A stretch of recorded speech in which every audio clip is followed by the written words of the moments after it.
Let's do problem number 68 off of page 114. The instructions are: graph the rational functions. Include the graphs and equations of the asymptotes and dominant terms.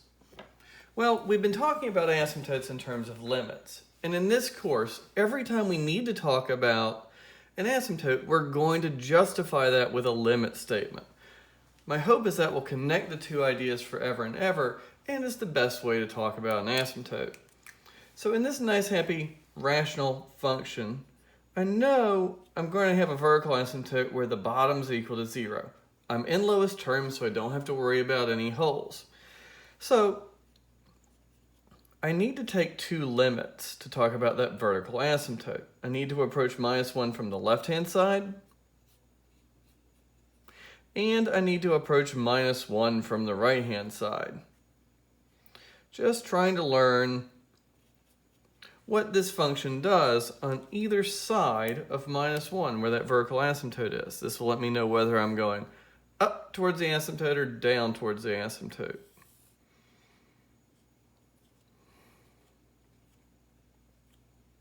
Alright, so I know I have my vertical asymptote at -1.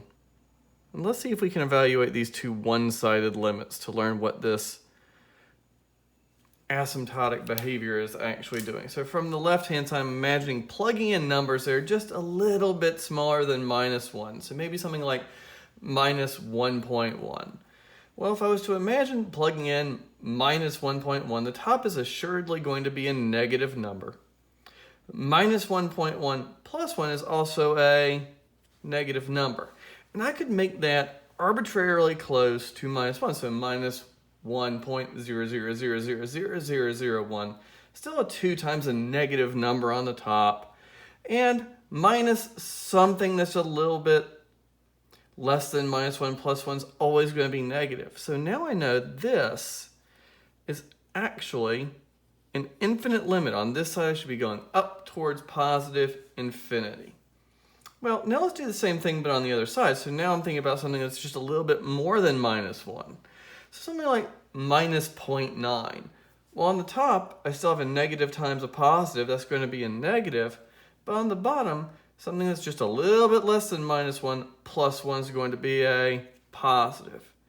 This limit is going to minus infinity.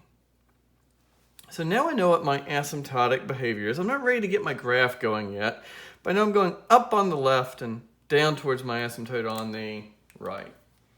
Let's see if we can figure out what the horizontal asymptote is doing. And I know we all probably remember the rule from Math 171 from our pre-calculus class that when the degree of the numerator and denominator are the same, the horizontal asymptote is at the quotient of the leading coefficient. So I'm going to get that nice happy 2/1. But let's use a limit to justify that. Let's see what's happening as x gets really, really big. One of my favorite tricks here is to multiply the top and the bottom by the largest power of x. I can always multiply top and bottom of a fraction by the same thing, and this reveals why that leading coefficient trick works. I get 2 on the top, right? The 1/x cancels with the x. And when I distribute on the bottom, I get 1 plus 1/x. Well, this is one of the very first things we thought about. When x gets really, really big and is on the bottom of 1/x, I know that goes to 0. So I just get 2. So what that would tell me is when x gets really, really big, I have a horizontal asymptote at 2. What's nice about this kind of function is that everything I just said holds true for a minus infinity as well. So that horizontal asymptote is happening on both sides.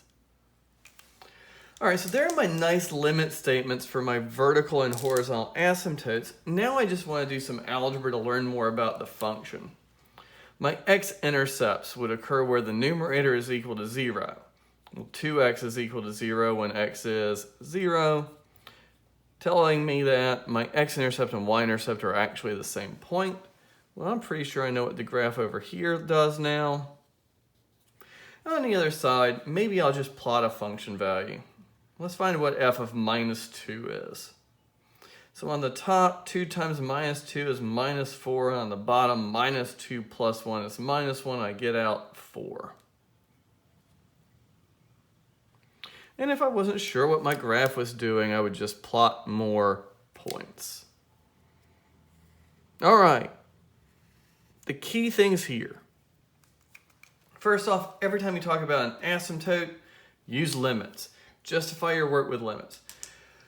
A second point I want to make is to remind you that I write equals infinity and equals minus infinity, but that's not a claim that those limits exist. They don't.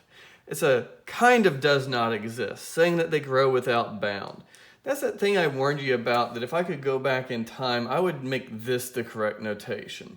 That we're actually saying those limits become more and more infinite, or more and more minus infinite. That's not proper grammar, but we're going to let it go for now. All right, that's problem number 68 on page 114.